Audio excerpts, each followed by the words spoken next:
안녕하세요. 온유입니다. 이번 책은 개인주의자 선언 문유석 서울지법 판사님의 책입니다. 17페이지. 나라는 레고 조각. 나는 그저 이런 생각으로 산다. 가능한 한 남에게 패나 끼치지 말자. 그런 한도 내에서 한번 사는 인생 하고 싶은 거라면 최대한 자유롭고 행복하게 살자. 인생을 즐기되 이왕이면 내가 할 수 있는 범위 내에서 남에게도 좀 잘해주자. 큰 희생까지는 못하겠고 여력이 있다면 말이다. 굳이 남에게 못되게 굴 필요 있나. 고정되고 획일적인 것보다 변화와 다양성이 좋고 개인의 선택과 자유를 선호하며 남에게 피해를 주지 않는 한도 내에서 살아있는 동안 최대한 다양하고 소소한 즐거움을 느껴보다가 아무것도 남기지 않은 채 조용히 가고 싶은 것이 최대의 야심이다. 인간이라는 게 다 거기서 거기니 과잉 기대도 말고 과잉된 절망도 치우고 서로 그나마 예쁜 구석 찾아가며 참고 살자 싶다.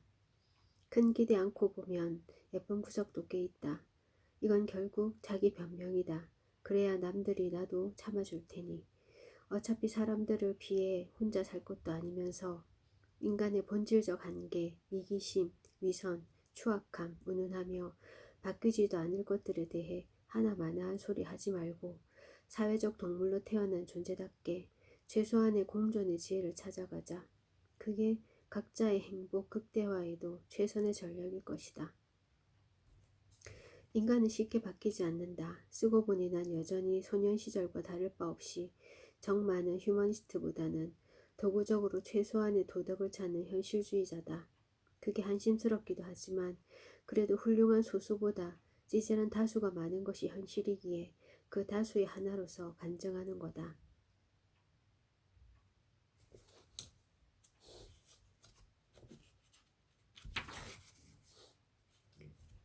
페이지 21.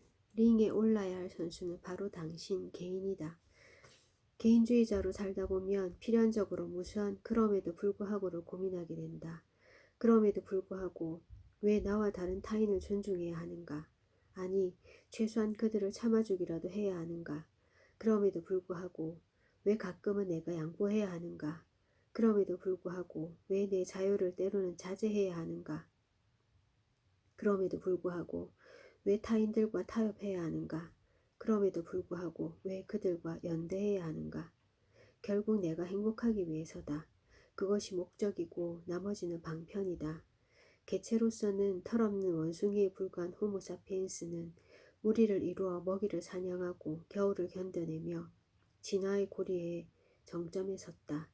인간에게 있어 타인은 생존과 번식을 위한 최고의 유용한 자원이다. 그래서 인간은 사회적 동물이다.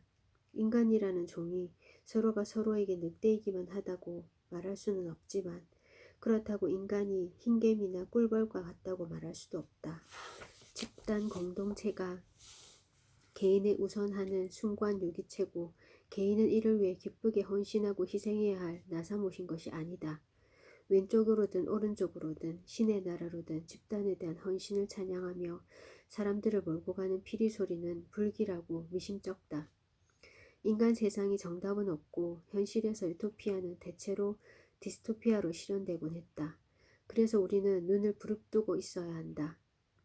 개인의 행복을 위한 도구인 집단이 거꾸로 개인의 행복의 잣대가 되어버리는 순간 개인 집단이라는 리바이어던은 바다괴물로 돌아가 개인을 삼킨다.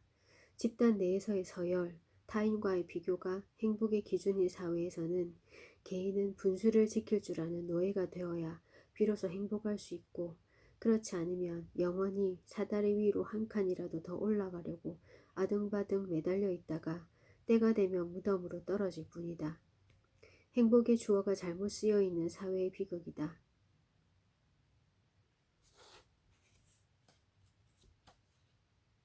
나는 감히 우리 스스로를 더 불행하게 만드는 굴레가 전 근대적인 집단주의 문화이고 우리에게 부족한 것은 근대적 의미의 합리적 개인주의라고 생각한다. 그렇다. 중고등학교 때 지루하게 배우던 로크, 밀, 몽테스키웨, 루소 등의 이름과 함께 나오는 지금의 서구식 민주주의의 근간을 이룬다는 그 개인주의 말이다. 무슨 시대착오적인 소리냐, 19세기 얘기를 21세기에 하고 있냐는 반문이 나올 것이다.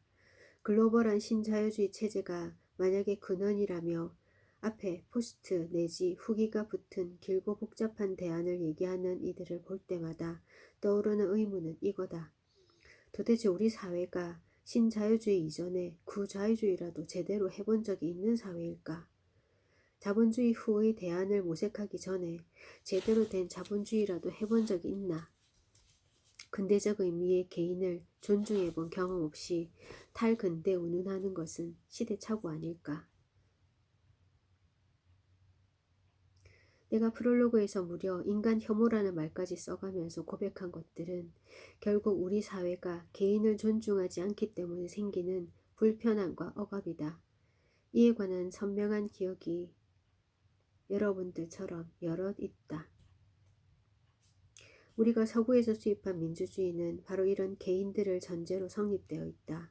우리 사회 존립의 근거인 가장 근본적인 사회 계약, 즉 우리 헌법 질서의 근간이 그렇다.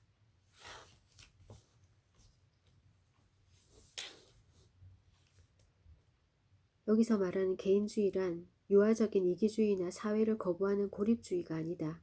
개인주의는 근대 계몽주의, 합리주의와 함께 발전하며 서구 사회의 근간을 형성했다. 합리적 개인주의자는 인간은 필연적으로 사회를 이루어 살 수밖에 없고 그것이 개인의 행복 추구에 필수적임을 이해한다. 그렇기에 사회에는 공정한 규칙이 필요하고 자신의 자유가 일정 부분 제약될 수 있음을 수긍하고 더 나아가 다른 입장의 사람들과 타협할 줄 알며 개인의 힘으로만으로는 바꿀 수 없는 문제를 해결하기 위해 타인들과 연대한다.